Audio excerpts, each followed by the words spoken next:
nababasa ko lang, nababalitaan ko lang na kumikilo sa mga estudyante. Narinig ko lang magsalita sila. Dapat sila ang mag-lead dito, hindi tayo. And how do you envision this this youth-led movement kung sakasakaling may tumugo sa panawagan ninyo na pamunahan ng kabataan ng revolusyon sa pamamagitan ng huwag pagdalo sa mga eskwelahan, paano niyo po ito nakikitang ma-execute ng mga kabataan? Well, future nila ito eh. So are you calling for boycott yun ang future nila. So sila bahala kung ayaw nila, sila maapektuhan. So are you calling for total boycott? Hindi itong korupsyon. Sila apektado, wala silang kinabukasan. Kaya dapat sila ang kumilos mismo para hindi mabahiran ng mga politika. So yung pong boycott ng mga estudyante sa eskwelahan, sa pagdalo sa eskwelahan nila, sa paaralan should be continuous habang hindi kuwawa yung mga corrupt sa pamahalaan. Suggestion ko lang yun para peaceful. Walang gastos pa. Lalaban tayo sa demonstrasyon. Dami nilang pera. Lalaban sa demonstrasyon. Magbabayad sila ng mga kalaban. Mumurahin pa tayo yung mga attack dog. Dahil marami silang attack dog. Yung mga trolls. Anong laban natin dyan? Ako nga, bago magsalita, may mga nag-attack. Attack dog ang tawag ko dyan. Pinabayaran sila para sirain ka. And one final clarification, dahil sinama niyo sa panawagan na pagbaba sa pwesto si Pangulong Marcos na kasama sa mga involved sa flood control projects na yan. So nangangahulugan po ba na sinasabi niyo rin na si Pangulong Marcos ay involved sa korupsyon? Tayo na lang ata hindi nakakaalam ah. Tayo na lang. Tayo na lang. Sinabi mo eh.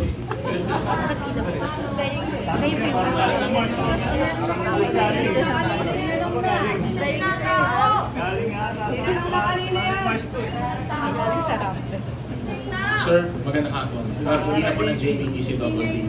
Bakit po natin kailangan na isangkalan yung edukasyon ng mga kabataan para sa paglaban sa korupsyon? Kung ano bang assurance natin na pag hindi sila pumasok sa kanilang mga eskwela ay mawawala yung korupsyon? Hindi yun ang sinabi ko. Wag silang pumasok hanggang di bumababa yung mga opisyal natin na korap. Kung maawa sila sa mga estudyante, mga kabataan, dahil pinaglalaban din ang karapatan nila, kasalanan nila. Para hindi mahirapan ng mga kabataan ng mga estudyante, umalis na sila dyan. The soonest possible time. Asak! Pero gaano katagal yun, sir? Habang nakaupo sila, nahirapan ng mga kabataan, mga So, sa tagal po ninyo sa politika, sir, may nakita na ba tayo na bumaba sa pwesto dahil sangkot siya sa corruption, sir?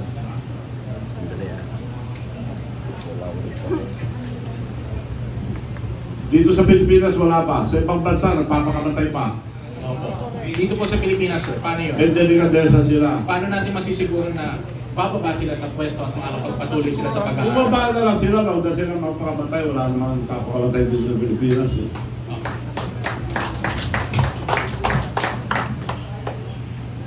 Magandang hapon po, ETA na 98.3 FM. Gob! Marami na ho tayong batas dito sa Pilipinas. Dapat ho bang magtayo pa po ng ICC? Para ano ho yun? Meron na ho tayong ombudsman, meron na tayong sandigan bayan. Pagkatapos mo ng investigasyon ng ICI, ano mangyayari? Saan mo dadalhin nun? Hindi nga dapat yung ICC dahil may sarili tayong batas. ICI po, ICI. ICC, ICI po.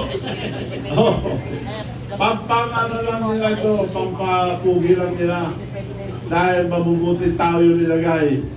Kaya nakikiusap ako, nila Babe Singson, Mayor Magalong, magagandang tao yan, saka yung mga iba, unahin niyo po Ilocos Norte, huwag na kayong lumayo. Yo, gaya ho ng sabi nyo, nandun na ho sa Ilocos Norte yung problema. Ito ba ay panibagong taktika para ho maligaw yung taong bayan dahil ho sa pagkakakulong nila kay Duterte doon ho sa ICC. Ito ito ba ay panibagong taktil para maliis lamang yung usapin? Well, pagka nakita ko naman ang video, inuli si former president, wala naman warrant of arrest. Correct. Ano yun? Kidnapping yun. Kidnapping. Walang warrant of arrest, paulong ng tao padala sa isang bansa. Ibig sabihin, wala silang tiwala dito sa ating bansa. Tama. Gob, Ang totoo, ang gobyerno natin bulok na. Ipagpalagay mo na ang gobyerno natin isang sasakyan. Maski pa-overhaul mo yan, palitan mo lang ang pyesa, hindi pa rin naandar.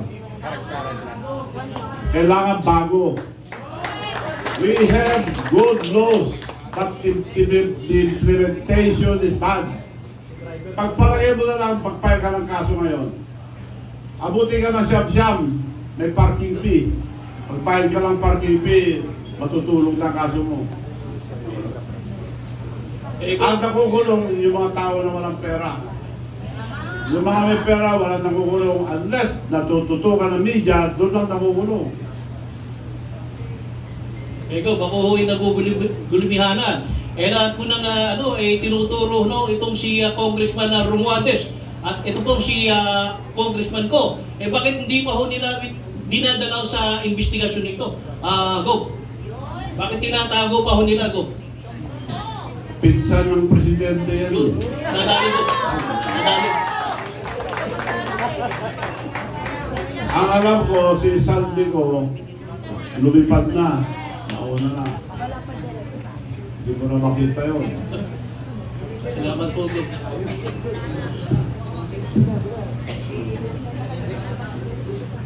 Hi Sir, Dayan Lear po from Radyo Pilipinas. Sir, sa isang interview, sinabi niyo na kayo ay umaatras na ng suporta sa Pangulo. At isa po ba sa dahilan ay dahil hindi nabigyan ng pwesto o posisyon bilang director sa PCSO ang anak ninyo?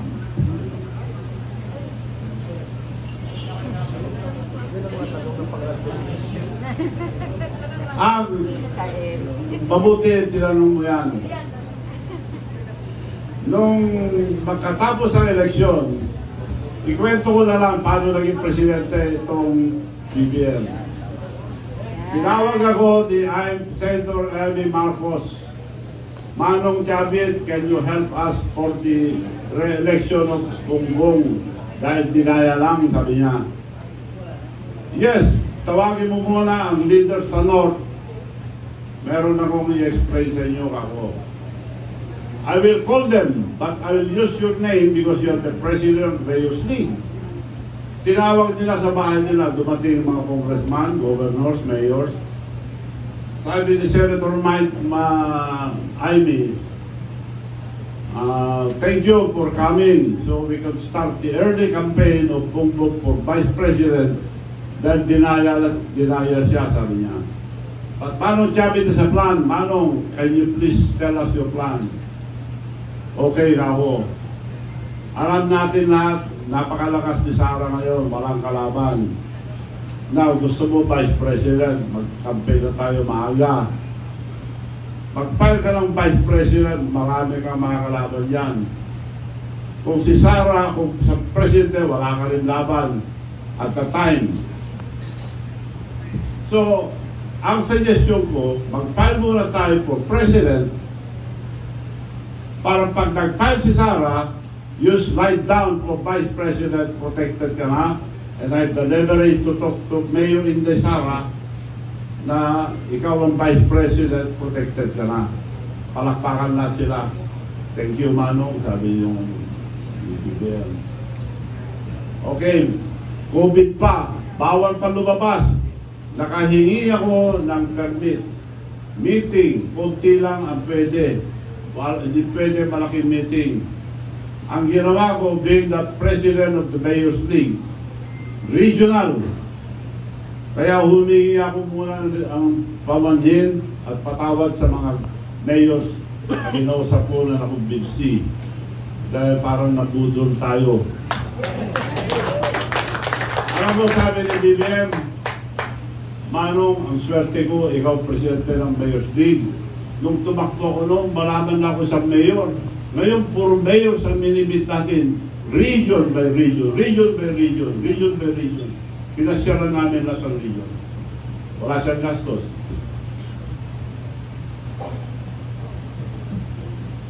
So yun ang totoong nangyari. Hindi nila mapagkailayan ang daming tao sa meeting. So sir, may tampo po kayo kay Pangulo.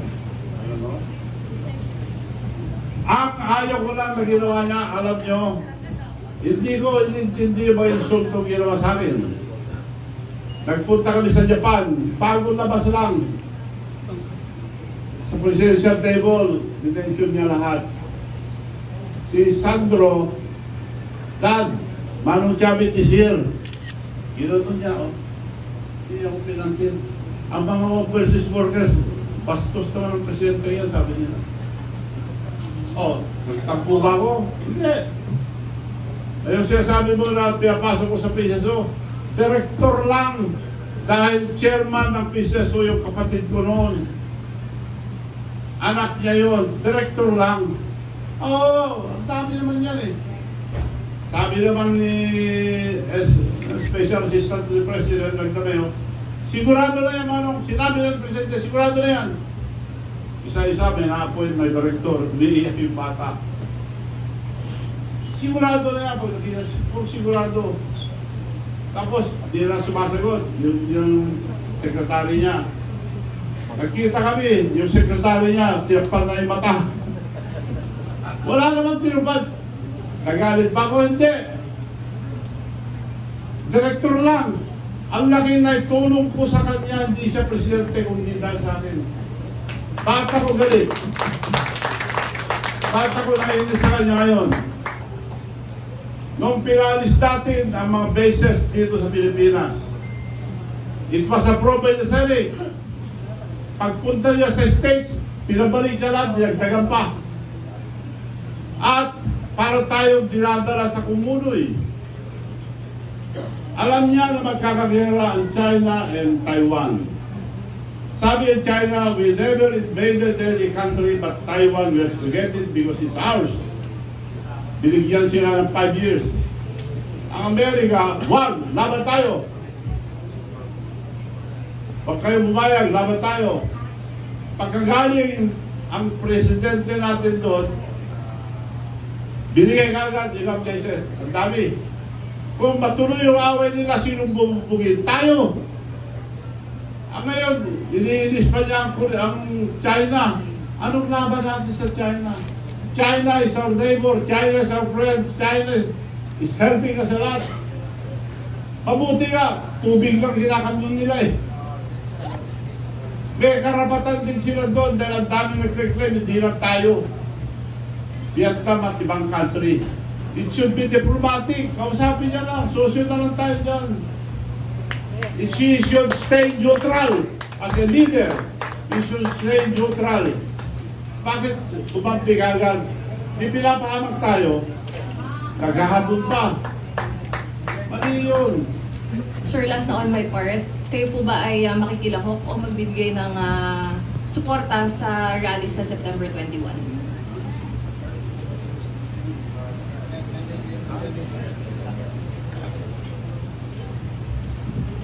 Hindi, dahil ba nagpaparali yung mga iba, mga party list eh, politician din sila eh.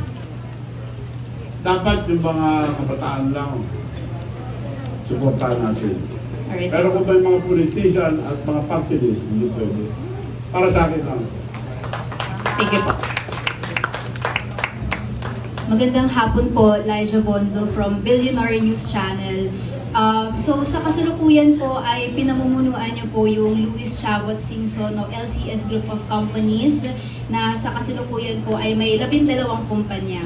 At ngayon po, ayon po sa mga pagsusuri, napag-alaman din po namin na konektado po ito sa isang construction firm na Satrap Construction Corporation na parang binaliktad lang po na partas, nang ibig sabihin daw po ay provincial governor.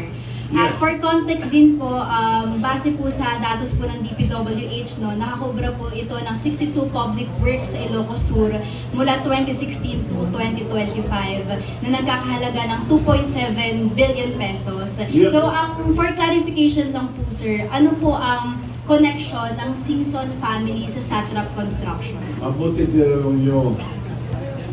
10 years daw. Nakasungkit daw ako ng 2 billion. 10 years. Eh, wala pang isang taon na billion na. 10 years. So, ibig sabihin, maraming project yan. Kung totoo man yan. Inamin ko. Sa amin yan. Tatay ko, engineer, kontraktor. Bata pa ako, sumasama na ako, timekeeper. Dugo at pawis ang ginamit namin yan. Negosyo ng pamilya ko yan.